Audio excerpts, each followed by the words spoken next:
Hi guys, welcome to my perio presentation. I'm obviously going to talk to you today about my perio patient and kind of what I found about her, some history about her, the things I did, as well as things that I could have done differently, and just some obstacles kind of along the way. But yeah, let's get into it. Okay, so to start off, we're going to talk a little bit about my patient. When she came in, she's a 23-year-old female and she works two jobs. She works a night shift at the hospital, and then during the day, I think a couple times a week, she is a lash technician. So she works two jobs, works a lot. She's working at the hospital at night, and she also has a 4-year-old daughter that she's trying to support. So she does kind of work quite often, and she has a lot of stress going on in her life. She's had no prior history to the office, and so she came in as a completely new patient. She was recommended by somebody because she did not have dental insurance, and they recommended her coming to us because we obviously give treatment for a lot reduced price as compared to out in the real world. And she stated when she came in that she did have a lot of anxiety at the dentist, and she did for sure present that when as soon as I brought her back, she was just very short, very did not want to talk. She was really tense, and she kind of closed herself off because you could just feel the anxiety come off of her. She could tell she just had a lot of anxiety, and she was very nervous. But she still came in, so I was very grateful for that. She came in October of 2021. And her chief complaint when she came in was that she was self-conscious about the way her teeth looked, and that she had buildup on the inside of her ortho wire on the bottom, and she was very, very self-conscious about that and wanted me to take care of that. That was really her biggest concern, was the way her ortho retainer looked, and she really wanted me to help take care of that for her. So now we're going to do her medical history. When I checked her medical history, pretty standard for a 23-year-old. She's a non-smoker, uses no tobacco products, no marijuana products. She's not taking any over-the-counter medications, no prescription medications other than an oral contraceptive. She has no allergies, and overall her health is relatively good, and she didn't really state any kind of operation or illness or any kind of issues that she had in the past. Nothing really. Pretty standard 23-year-old female. A little bit about her dental history. She did have ortho for 2 years as a teenager. She states she brushed twice daily, flossed about 2 to 6 times a week. She had generalized sensitivity. She stated kind of all throughout. It was mostly temperature sensitivity, and it wasn't, she just said it was kind of on and off. It wasn't very all the time. It was just very much depends on the day. And she also reported she had no other issues. She's got no other issues in her mouth that she noticed. And prior to this visit, she's only ever had regular cleanings before and has never been told she's had to get any kind of periodontal treatment before.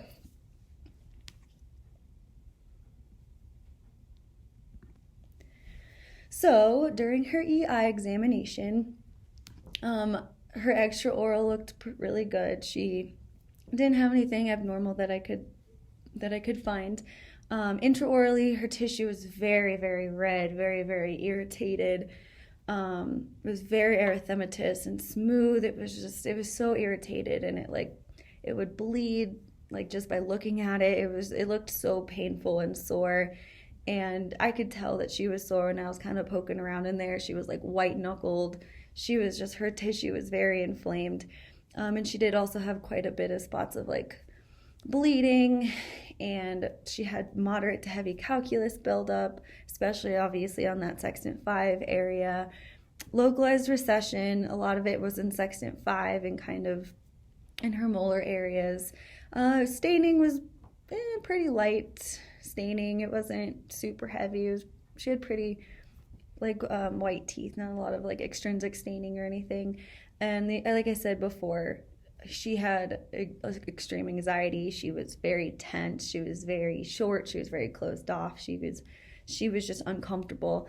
And because of all these factors, I did put her in as a CNCC class 3, just with all those factors giving in, and her score with everything added up to a CNCC class 3. Here are her perio readings, her probings. Quite a few spots of bleeding, obviously, pretty generalized there on the bottom. A lot of 4s, I think a lot of those are due to her inflammation. Couple 5s, there's a 1/6 there on the distal of 30 with her recession. But overall, nothing super crazy, just, a lot of inflamed tissue and nothing really over a 5 overall. But her tissue was very inflamed, very red. I took a couple of bite wings. I did find some recurrent caries. They're on the mesial of 2, and they're on the distal of 31, I believe. But overall, she has some slight bone loss. As you can see, her bone isn't peaked as it normally should be. But it's not terrible, and you can see a little bit of her calculus especially on the premolar areas. But overall, her teeth looked okay, other than those 2 spots, and it really looked good, other than the horizontal bone loss kind of overall. And given all of these factors, I put her in as an AAP class type 2 grade B. I put her as a grade B because I had obviously never seen her before, and she was new, so I didn't know her current status before she came in. So she was in a B because of that. She had localized clinical attachment loss of 4 millimeters or a little bit more. She had bleeding, radiographic bone loss of about 30%, a little bit over, I want to say about 15 to 20% more of. She did not have any tooth loss due to perio, mostly just she had her wisdom teeth extracted. Nothing really else. She had some slight generalized bone loss, as I stated previously. Her bone loss to age ratio was 1.30. She was a non-smoker, and because she had those heavy biofilm deposits, which is why I put her in the AAP classification that I had stuck her in, was because of all of these factors here. And so with her radiographs, her probings, her EI examination, and everything I got from her AAP classification. So with all those factors, with her probing depths, her x-rays, my EI exam, and everything that I used to put her in her AAP classification, I entered it into our periotools.com to get her risk assessment, and this is her risk assessment. She has about 40% of bleeding on probing, about 30% of alveolar bone loss, roughly. I thought it was a little bit less. Her bone loss to age, obviously, is 1.30, as I had stated previously, and because of her extreme anxiety and the fact that she stated she does experience a lot of stress and anxiety in her life, I did put her in as a yes for her systemic. Which put her in at a high risk of periodontal disease. And I showed this to her, and I told her she is at a high risk. If not, she's already currently. And we kind of talked about it a little bit, and I kind of went over, things that she could do to change that. And we came up with our treatment plan and to try to reduce all of that. And we she kind of looked at it, and I kind of wanted to, kind of help her reduce, obviously, that periodontal risk from high to a little bit lower, obviously. Here are her before pictures. As you can see, once again, her tissue is just so red and inflamed, especially right over around that sextant 5 area. It just looked so painful just to look at it, and I think brushing became a pretty hard for her because of it being probably so painful. And it was just kind of heartbreaking to see that someone that young experiencing this, and I was really happy to be able to help her out if I could, and try to help reduce that inflammation and get that pain down. But yes, her before pictures, you can see that lovely little bridge of calculus right on the lingual of sextant 5 there. And she obviously has some moderate buildup there, kind of throughout her whole mouth of calculus. And like I said, no staining, but her tissue is just very red, very inflamed, and she definitely is in need of a good non-surgical periotherapy.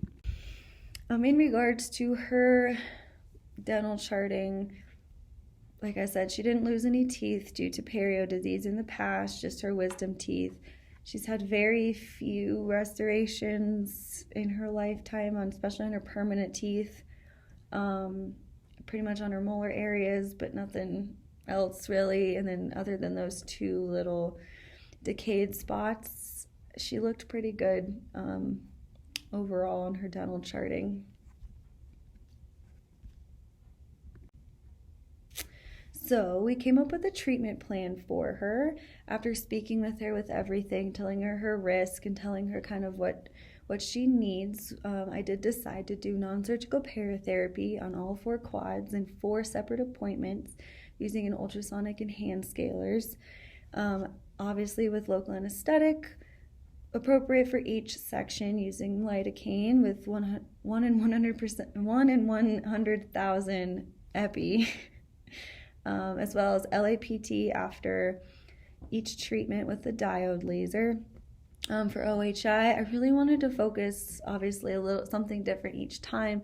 I really wanted to focus on her sulcular brushing, so getting really into those tissues, and even if they bleed and even if they're sore, to really get in there and really get it cleaned, as well as an interdental aid to help her with the ortho wire, as well as everywhere else in between her teeth. And she did also previously state that she had been prescribed a chlorhexidine rinse, and I did want to have her get back on that chlorhexidine rinse and have her see her dentist to get that taken care of, as well as use a sensitive toothpaste to help her with her sensitivity that she had stated to me previous in her dental history. I was going to apply topical fluoride varnish on top of everything just to kind of, again, help neutralize everything, help keep everything healthy, and help keep that, those caries where they are and not get any more. And then at the end, of course, do that 4 to 6 week eval with an FMP LBR. Again, a full mouth debridement if needed. Some more OHI, go back over everything, polish everything so it's nice and shiny, and then again add that fluoride at the end. And I did also want to give her a referral for number 2 and 31 to get taking care of those caries.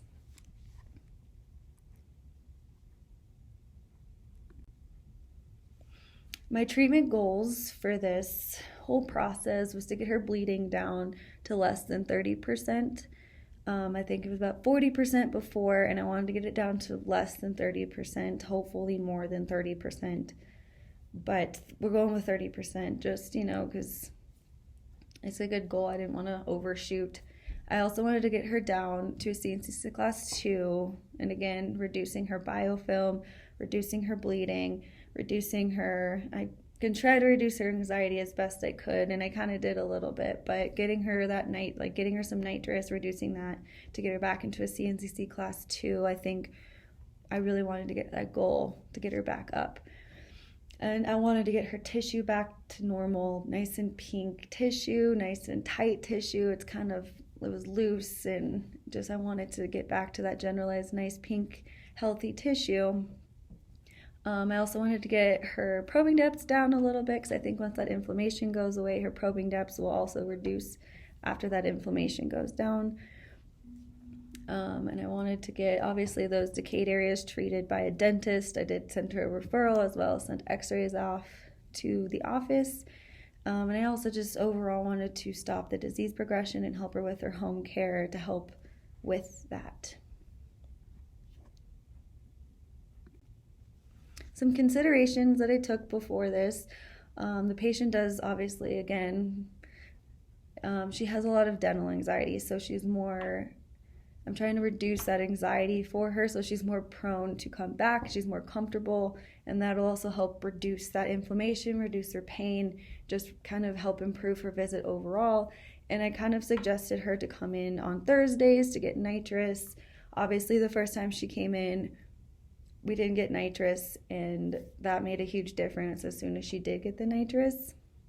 And she also did not want a lot of appointments. She kind of came in thinking she was going to get her teeth cleaned the day she came in, and that would be it, and she'd be on her way. But then I kind of explained to her situation, and she was almost kind of frustrated with the fact that it would take more than one visit, and because the fact that she travels from Vernal, and she also has a young child that she has to find childcare for. I think those were huge considerations for me to think about, to get her back in and try to get her scheduled and get her kind of ahead so that she does come in and get her treatment that she needed.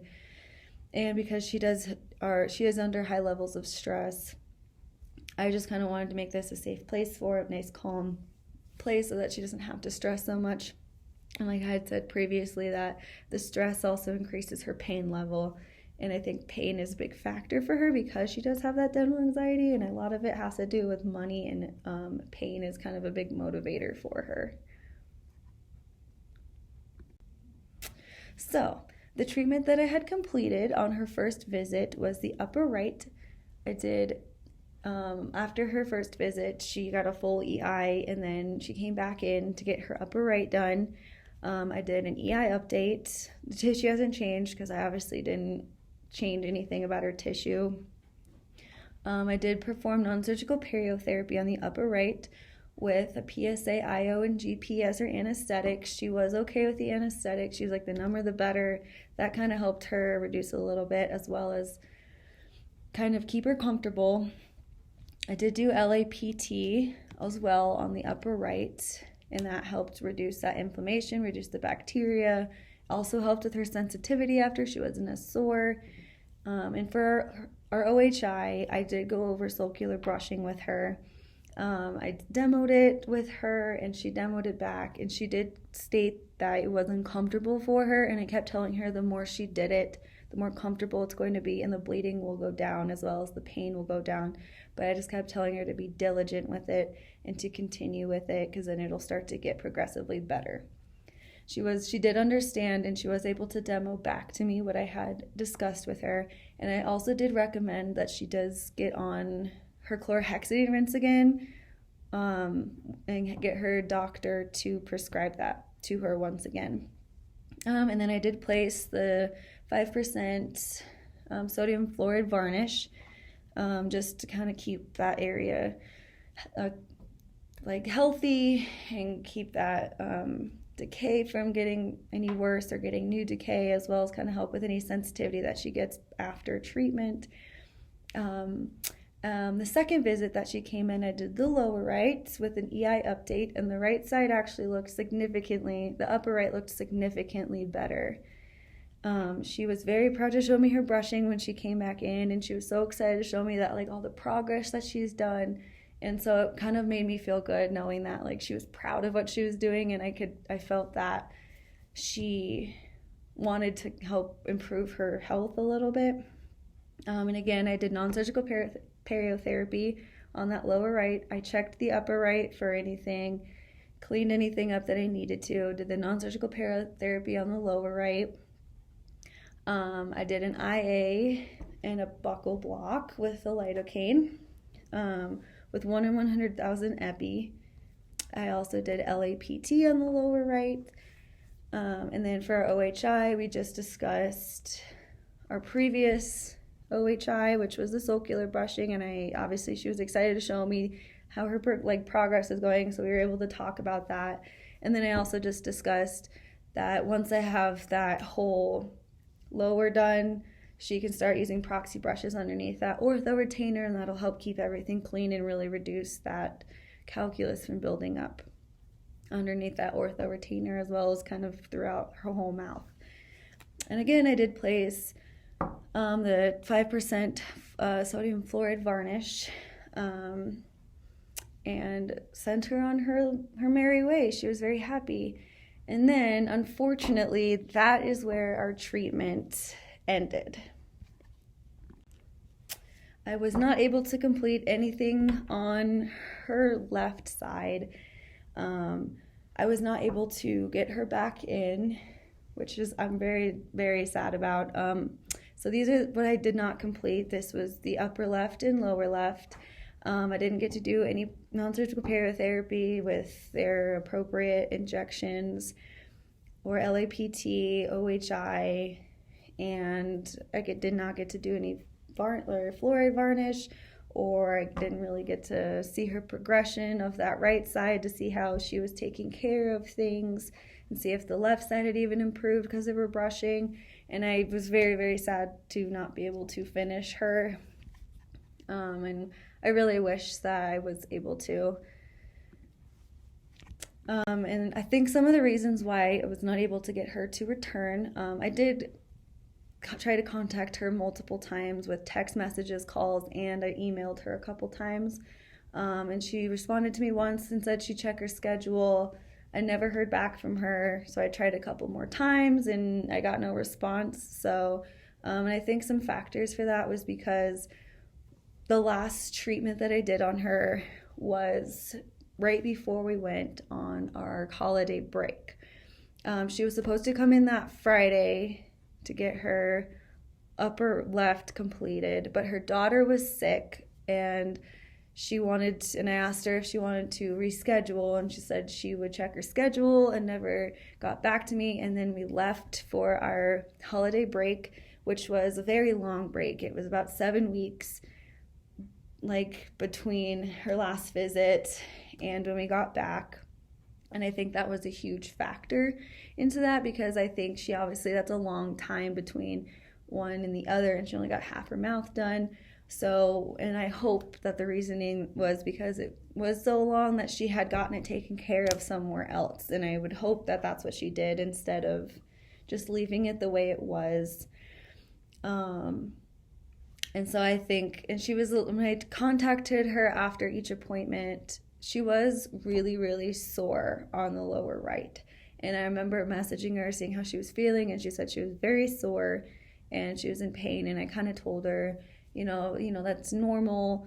Just keep taking anything you use for headaches, wish with warm salt water, and that'll kind of help reduce that pain. And I also think that because pain was a big factor in the amount of time between each appointment, I think that was why she didn't return. And because obviously she wanted to get this done sooner rather than later, and it was just taking too long for her. But it is really, really unfortunate that I was not able to finish her.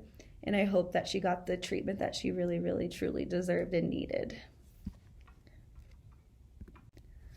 So some critiques on this, obviously. I would have a shorter time between appointments. So I really think that I should have really had her scheduled every single appointment. My schedule was quite full at that time. And I wasn't able to pre-schedule her in places, especially on Thursdays. I think that I should have maybe moved some other patients over to kind of give her priority and maybe get her in a little bit sooner. And so that would have made her more inclined to come back in, as well as I think if I used the oral DNA, I unfortunately was not able to. I did it on the patient the day before she came in. So the clinic we had right before she came in, I did oral DNA on her, and I think that would have been a really, really good educational tool for her, because she got to see the bacteria that's present and the possible systemic issues that could cause if she were to leave it. And I think that would have been a really good educational tool, as well as a motivational tactic for her to continue to come in and take care of her health. But I really think the biggest thing was the amount of time between her last visit and her next visit would have been way too long, as well as I think I really should have maybe moved patients over, rescheduled those patients to get her in, just to get her in a little bit quicker, I think was my biggest thing that I would have changed about this whole thing. But overall, I really, really hope that she got the treatment she needed. She was a very sweet person, and I hope she got everything taken care of and she's happy and healthy wherever she is. And I really appreciate you guys listening to my perio presentation, and I hope you guys have a wonderful day. Thank you.